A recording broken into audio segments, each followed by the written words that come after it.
Bien, amigos, tenemos al amigo Iván Ernesto Gatón, experto en política internacional. Iván tiene una particularidad y es que nos hace realidad una serie de interrogantes, no solamente respuestas, sino que nos prueba algo que mucha gente no toma en cuenta, y es lo de antes y lo de ahora, lo histórico y lo presente. Por ejemplo, acaba de llegar de China. China, para nosotros, lo que más se parece a China es Haití, que nosotros lo tenemos ahí al lado y no lo conocemos. La mayoría de los problemas haitianos nosotros los desconocemos. China, cuna de la civilización de este planeta. Sin embargo, retrocede, se convierte en un monstruo poblacional con muchísimas precariedades y de buenas a primeras explota a un punto en que hoy, ya sin lugar a dudas, le ha dejado solamente parte de la tecnología a Estados Unidos. Pero China, sin lugar a dudas, ya es el rey del mundo. Pero en China todavía hay gente que tiene problemas. Yo no tengo la menor idea de cómo es un campo que esté a 2.000 kilómetros de Taiwán, que está enfrente de la China. En la estepa allá lejísimo. La frontera con Rusia asiática. En fin, nosotros vamos a hablar de China, que acaba de regresar Iván de China, y nos va a hablar de Confucio, pero nos va a hablar del chino ese que recibió a Danilo el otro día y que le ofreció muchísimas cosas. Iván, bienvenido. Muchas gracias. Y de Huawei también, ¿verdad? Sí, que no sí, entendemos muchas cosas de eso. Sí, hay un asunto que, como usted decía, si hay un nombre famoso es China. Y para los chinos, que su nombre significa reino del centro, eso es lo que significa China, Chongguo, los chinos sienten que ellos son el centro del planeta. Entonces nosotros en la mentalidad occidental siempre abordamos a los chinos desde nuestra perspectiva, sin tomar en consideración que para los chinos Occidente lo que tiene son 500 años de hegemonía. Es decir, que el mundo se occidentalizó a partir del descubrimiento y la colonización. Por eso cuando se habla de globalización, se habla de occidentalización. Y al llegar al siglo XXI, después de la época en la cual lo que hubo fue luchas ideológicas en el mundo, nos encontramos que el pronóstico de Samuel Huntington del choque de civilizaciones se ha hecho realidad. Porque el hecho de que Occidente creciera en términos económicos, el hecho de que Occidente tuviera la incidencia que tuvo, eso no quería decir que los países asiáticos, antiguas civilizaciones, crecieran. Entonces tenemos el caso de una China que después de un periodo que ellos llamaron el de la humillación, más de 100 y pico de años humillados por Occidente, ahora China nuevamente vuelve a ser el centro del planeta. Y usted puede hacer la comparación, como decía don Julito, cómo vivirá un chino con relación a Taiwán, que esté por allá por las estepas. Pues don Julito, en una visita a un templo budista, en una montaña alejada, habían unos vendedores de frutas. ¿Y cómo se le pagaba al vendedor de frutas? Con el celular, porque los chinos han desarrollado una tecnología que ya la mayoría de los pagos, para poner un ejemplo, no se hacen ni siquiera con tarjeta de crédito. El WhatsApp de ellos, que se llama WeChat, ahí usted tiene también su cuenta de banco. Entonces, usted va a comprar, estoy hablando de un lugar alejado de la provincia donde nació Confucio, en Shandong, después de Pingtung, allá en unas montañas, en un templo budista. Y usted va a comprarle a un campesino. Atención, en China la gente no se muda sin permiso del gobierno. Y si usted se va a mudar de una provincia a otra, si usted no tiene el permiso del partido, usted es un hukou. Y jucó es que usted es como un ilegal dentro de su propio país. Es decir, que los campesinos, aunque salgan, se mantienen en su lugar, una buena parte de ellos. Pues se le paga con el celular. En China casi todo es tecnología 5G.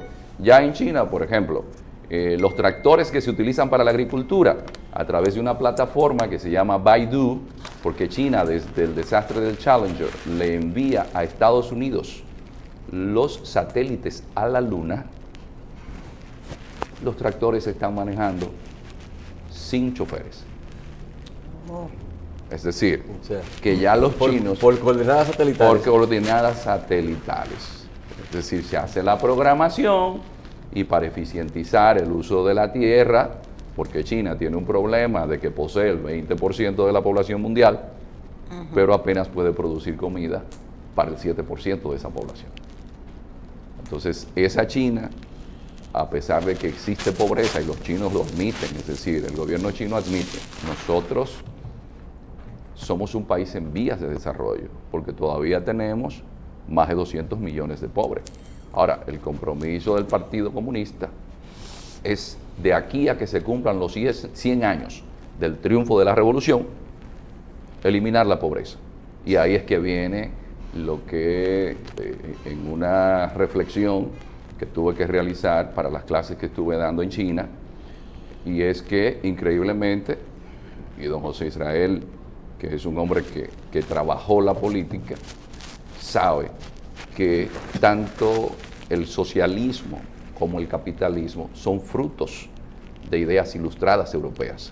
Sin embargo, quienes mejor la aplican, porque no hay más capitalistas que los chinos, pero quien dirige ese capitalismo son los comunistas del Partido Comunista Chino, viene a ser esa civilización que es la civilización china. Los chinos se dieron cuenta que Occidente tomó la delantera y dijeron, pues nos vamos a adecuar, pues vamos a mantener nuestras tradiciones en el sentido confuciano de que quien gobierne sea una élite. Y este es un punto importante que se diferencia a Occidente. En China, por usted ser un simple miembro del partido, no va a llegar. Usted debe tener méritos. Y el dirigente debe ser una persona con cualidades y que pase exámenes. Entonces tenemos una élite política capaz, y esa élite política dijo, bueno, y eso lo hizo Deng Xiaoping, porque era un hombre que ya tenía las líneas de una persona fundamental para comprender China, que es Liu Shaoqi. Liu Shaoqi y Zhou Enlai. Y es de que vamos a hacer algo que se llama socialismo democrático de mercado. Nosotros los comunistas vamos a tener un sistema capitalista, pero manejados por nosotros. Y un capitalismo de Estado, donde Huawei, el dueño de Huawei, era un teniente coronel del Ejército de Liberación Chino. Pero el Huawei financia jóvenes, desarrolla jóvenes, pero sigue las políticas que le dicta el Partido Comunista. Porque en China todo está planificado. El dueño de Alibaba es un miembro del Partido Comunista. Es decir, el empresario chino, el dueño de Haier, la empresa que hace los televisores, por ejemplo. Bueno, como Rockefeller es miembro del Partido Republicano en Estados Unidos, es la misma cosa. Pero que en China todos los empresarios se articulan alrededor del poder político. Y esto es importante. Entonces, esa China... O sea, el poder político no los convierte en empresarios, sino que ellos como empresarios establecen la sinergia con el poder político. Por una experiencia histórica, por eso en ese informe que les refería, de que en Estados Unidos la principal amenaza para la seguridad y para la prosperidad vendría a ser la alianza ruso-china, se especifica que son poderes revisionistas, porque están anclados en valores históricos. Tanto los chinos como los rusos siempre están en el imaginario histórico. Entonces los chinos tienen una experiencia histórica de que cuando el poder político no es eficiente, se caotiza el país. Pero ¿cuántos empresarios habían en la larga marcha, en la gran marcha de Mao? Ninguno. Ninguno. En la larga marcha, cuando salió de Nanchang, lo que veíamos era una utopía, cuando un Chiang Kai-shek que tenía todo el poder militar y económico, pero que la corrupción de Chiang Kai-shek y su tibieza con los japoneses ante la determinación del Partido Comunista, que había dicho, no, nosotros no queremos a los japoneses, esa epopeya que fue la larga marcha, tuvo apoyo por algo que los chinos siempre han creído, el ejemplo. Y en un momento en el cual Japón era como el nazismo en esa zona del Asia, porque la gente olvida que nunca antes las guerras se habían llevado a cabo en población civil, bombardeando. El primer experimento lo hacen los japoneses con los chinos en Shanghái y luego en Nankín. Una matanza de más de 300.000 chinos en 2 meses. Entonces, Chiang Kai-shek, que había estudiado en una escuela militar japonesa, porque lo había enviado Sun Yat-sen, que es el padre de las 2 Chinas, fue tibio con los japoneses. Sin embargo, Mao, desde un principio, dijo que no. Y entonces, para ellos, el ejemplo es una cuestión fundamental. Y en esa larga marcha, lo que Mao pudo lograr fue una ascendencia en base al respeto que la gente le tiene por haber logrado algo que, a pesar de los errores del gran salto hacia adelante, donde murieron de 30 a 40 millones de personas de hambre, según algunas estimaciones, las más conservadoras dicen que algunos 15 millones, a pesar de la revolución cultural, Mao unificó a China y le volvió a dar una dignidad. Por eso es que cuando en la plaza de Tiananmen, Mao, rodeado de los principales dirigentes, les dice, China se ha levantado de nuevo. Entonces es otra China, pero otra China que ha ido, a pesar de lo que nosotros en Occidente no querramos admitir, han tenido una visión común de destino. Es decir, los chinos que están dirigiendo, aunque exista corrupción, están trabajando con miras a que su país siga creciendo. Hay un proyecto de país. En Occidente no sabemos, exceptuando Estados Unidos, en América Latina mucho menos, si sus élites tienen un proyecto de país. Pero el chino, cuando compara su vida a hace apenas menos de 40 años, estamos hablando que de 1979 a la fecha, el Producto Interno Bruto chino ha crecido más de un 130%, es decir, más de un 10% anual. Eso es un milagro. Licenciado, usted que acaba de viajar, de venir de China, ¿qué pudo usted notar la importancia que le ha dado China al haber establecido relaciones diplomáticas, económicas con República Dominicana partiendo de la geopolítica del país? Bueno, esto sí es un elemento importante. Cuando ustedes ven las declaraciones del portavoz de la Cancillería de China de que América Latina ya no es patio trasero de nadie, eso es un lenguaje pesado. Cuando ustedes ven que un país como Guyana, y esto sí es importante, Guyana, que es uno de los países con mayor potencial de crecimiento por las grandes reservas de petróleo que posee, su fuerza aérea se está entrenando en China. Y la ayuda que recibe la policía para equipamiento y demás viene de China. Es decir, que estamos viendo una presencia del Ejército de Liberación Nacional chino en la región. Cuando usted ve que en Neuquén, en la Patagonia Argentina, hay una base científica, pero que nadie puede acceder a ella, China, con una antena que según el Departamento de Estado podría ser para hacer espionaje, porque es una antena de 25 toneladas. Además de que los chinos desde allí enviaron al lado oculto de la Luna una nave espacial, algo que no ha podido hacer Estados Unidos y que ya la administración Trump ha decidido invertir más. Usted dice, bueno, es que la geopolítica de nuevo regresa. Más que nunca ahora, la geopolítica es importante. Por eso se habla de la venganza de la geografía. Entonces, el Caribe, si lo tomamos en comparación de cómo funcionan los imperios, el Caribe es el mar Mediterráneo para los americanos. Como lo fue el mar Mediterráneo para los romanos, el Mare Nostrum, el Caribe es el Mare Nostrum de Estados Unidos. Fíjese, la isla de Santo Domingo tiene una posición geográfica estratégica. Desde la bahía de Samaná, que siempre ha sido puesta en los juegos de la geopolítica de los imperios europeos del siglo XIX y con Estados Unidos en el siglo XX, ustedes van a notar que Estados Unidos, por ejemplo, como imperio, es una gran masa continental. Pero ¿cómo unimos la costa este con la oeste? Vamos a hacer la magallanada de dar la vuelta por Tierra de Fuego. Sus costos son muy altos. Entonces aprovechamos que en Colombia nosotros podemos crear un espacio donde un Philippe Bunau Varila, que era un hombre vinculado a la empresa del Canal del Suez, que ya habían hecho en Egipto el canal, porque eso era un problema, dar la vuelta como Vasco de Gama, por allá, por Sudáfrica, por el Cabo de Buena Esperanza, para llegar a la India y a la China, pues yo me ahorro eso, yéndome ¿por dónde? Por Panamá.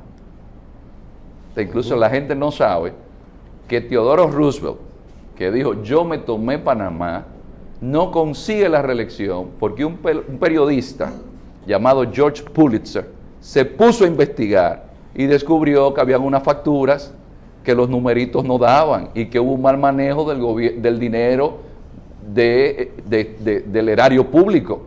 Y con esa lucha entre Pulitzer y Roosevelt, quien gana es Pulitzer. Por eso viene el premio Pulitzer de investigación periodística.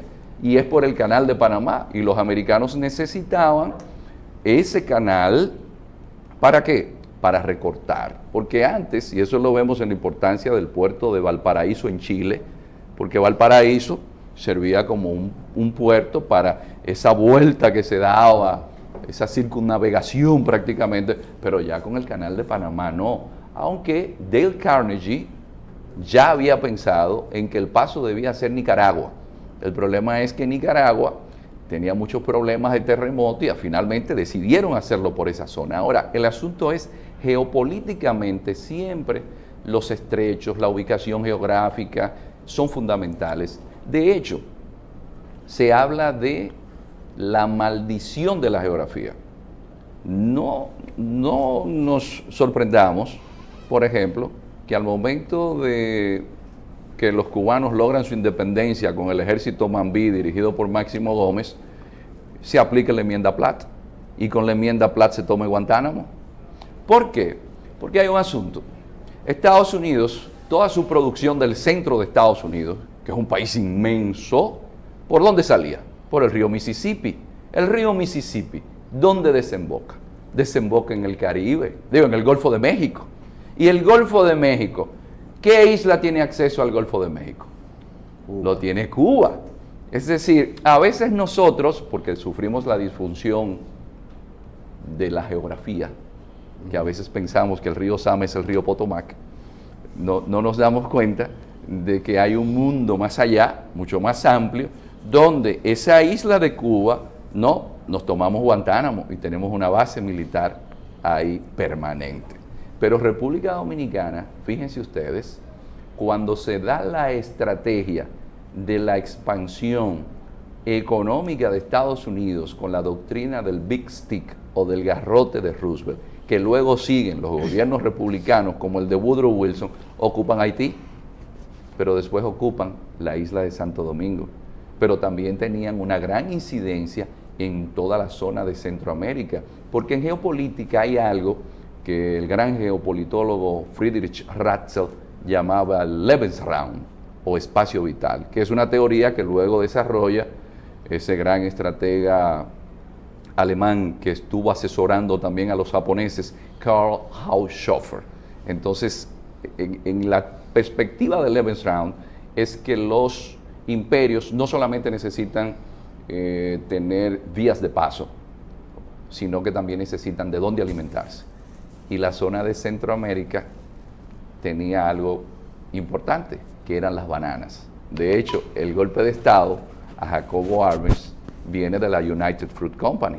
Y estas compañías siempre estaban vinculadas a poderes que estaban en Washington. Por ejemplo, John Foster Dulles era el secretario de Estado de los Estados Unidos, pero había sido abogado de la United Fruit Company.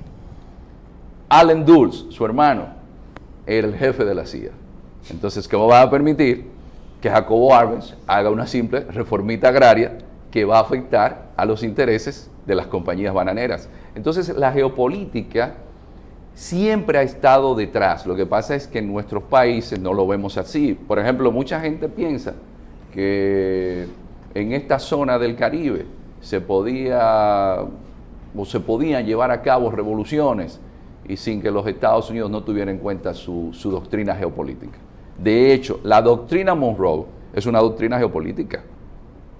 Es más, cuando se sientan en la Casa Blanca a discutir el triunfo de Allende, Kissinger, que es el gran planificador de las políticas estadounidenses, junto a Brzezinski y junto a Samuel Huntington, dice, es que ese hombre no puede gobernar, porque si ese hombre gobierna, está yendo en contra de una doctrina como la doctrina Monroe. Esto es para nosotros. Si este hombre en un bloque que tenemos dividido entre el mundo nuestro y el mundo socialista, y el que es socialista, no, a este hombre hay que derrocarlo. Entonces siempre la geopolítica tiene una incidencia fundamental. Y en el Caribe, increíblemente, Cuba es la excepción por algo que evidentemente siempre se refiere a que el azar puede tener categoría histórica.